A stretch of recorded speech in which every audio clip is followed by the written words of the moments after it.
NAHREP discipline number 1. Have a mature understanding of wealth and prosperity, because the one with the most toys usually loses. Now, what does that mean? What it means in reality is that when we start making a little bit of money, we don't make the right choices. We tend to buy bling bling.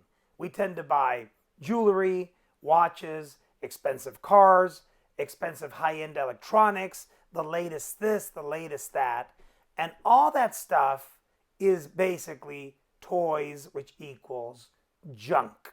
It's a depreciating asset. That's not what money is for. The rest of the disciplines will tell you what money is for, but for now, this discipline says, do not buy depreciating junk, because the one with the most toys at the end of the day usually loses. NAHREP discipline number 2. Be in the top 10% of your profession, because being good is not good enough. Here's the thing. We only get one chance in this life. So whatever you do it with passion. And being good is the equivalent of being average. Being good is the equivalent of being mediocre. Nobody wants to grow up to be mediocre. So whatever it takes, study your field, study your industry, and strive to match against the very best. And put yourself in that top 10%, because it's there that you'll make the very biggest difference. Make sure that you're in an area of your giftedness, and make sure that what you're doing is something that you are actually passionate about. Discipline number 2, put yourself in the top 10% of your industry. NAHREP discipline number 3, live below your means and be ready for the next recession, because downturns are a regular part of our economic cycles. Here's the bottom line. We sometimes tend to overextend ourselves. We have too much month left at the end of the money. We tend to live way beyond our budget, in a house that we can't afford, driving a car that we cannot pay for, etc. No, you need to live within your means. You need to create a budget and then stick to it. We don't want to live on credit, and we don't want to live at the edge. And the best way to do that is to live inside of your means. Now, economic cycles go up, economic cycles come down. There will be times of prosperity and abundance, and there will be difficult times financially in your life. So you have to be ready for that. We have to set aside for a rainy day. That whole concept is all about living within your means and being ready for the ups and the downs of the next recession and the change in the economic cycles. NAHREP discipline number 4, minimize debt, because debt is the biggest enemy to wealth. We don't want to spend our life paying the money lender for the use of their money, the rental of their money, that we commonly call interest. And a lot of us are living sometimes check to check, but sometimes on credit. And even things such as groceries and normal expenses are placed on a credit basis. That's not good. You want to eliminate debt. Start with the debts that have the highest interest rate, pay those off first, and then start keeping reducing to where one day you are debt free. If you use credit cards, use them, but be ready to pay them off completely at the end of the month. Do not carry balances, because remember, minimize or eliminate debt, because debt is the biggest enemy to the accumulation of wealth.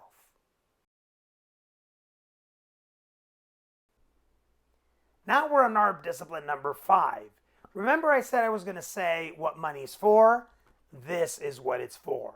Invest at least 20% of your income in real estate and stocks, because they're the best and safest ways to build wealth.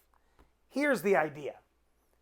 You invest in real estate, you invest in stocks, and now it's not you working for money, it's money working for you. And what we're suggesting is that you diversify. Don't put all your eggs in one basket. A little bit of real estate there, a little bit of stocks over here. Diversify that investment portfolio, and then just lay back and watch all those little soldiers out there reproducing and creating more soldiers and more wealth for you. So, this discipline number 5 is all about investing 20% of all of your income into real estate and into stocks, and then watching your money work for you. Discipline number 6, know your net worth, including the value of your business. Why? Because you can't improve what you can't measure. You'd be surprised how many people have no idea what their net worth is. Jerry, how do I do that? Very simple. Take a blank piece of paper and in one column, list all your assets. What do you have? A house, a car, your stocks, your jewelry, your investments, 401k, all of your assets all in one column. Then on the other column, all of your liabilities, your debts, and then total out all your assets and total out all your debts. What is the difference? Hopefully, your assets are more and your liabilities or debts are less. The difference between these two, that's your net value. This is something that you should do as a family. This is something that you should do in your business, plus understanding the value of your business. This is something that you should sit down and do with your kids and ask them, what are your assets today? What are your current liabilities today? How are you looking and what is your net worth? Because if you cannot measure it, you will not make it grow. And that is discipline number 6. Discipline number 7, be politically savvy because policy matters. Now, how do we do that? Well, first off, if you qualify, make sure that you are registered to vote. And secondly, go out and vote. Make sure you become informed. Who are the candidates? What are their positions? Do they vote in favor of what you stand for? Make sure that you're making your own informed decision. That also goes for the state legislation type of things and things that are at a local level, even in your backyard. These things are going to affect you on a national basis, on a statewide basis, and on a local basis directly into your communities. Get involved. Get to know who your representatives are. Who's out there representing you? Because at the end of the day, this matters to you. Policy matters, and that's why you have to be politically savvy. NAHREP discipline number 8, be physically fit, because wealth without health is meaningless. You and I both know that we would trade everything we have for more health. Why not make the disciplines every day? Why not watch what we eat? Why not maintain an active lifestyle? It's not okay to not check the numbers. What are your sugar levels? What's your cholesterol level today? What's your body mass, weight, fat, relationship, etc., etc.? You need to check all those numbers. Why? Because wealth without health is meaningless, and that is discipline number 8. Discipline number 9, be generous with people who are less fortunate, because philanthropy feeds your spirit and gives more purpose to your work. I don't think that there's anything that will make you happier than to see a child smile when you give them a toy and they are in need of that toy, or feeding someone that's actually hungry today. Whatever your form of philanthropy is, go out and do it. Because let me tell you what, whatever you do unto somebody else will come back to you and pay dividends. And that's just in the book of life. So you need to make sure that you are generous to those that are less fortunate to you. And that, by the way, is discipline number 9. NAHREP discipline number 10. Be active in the lives of your family and children, because familia is central to who we are, and nothing will motivate you more.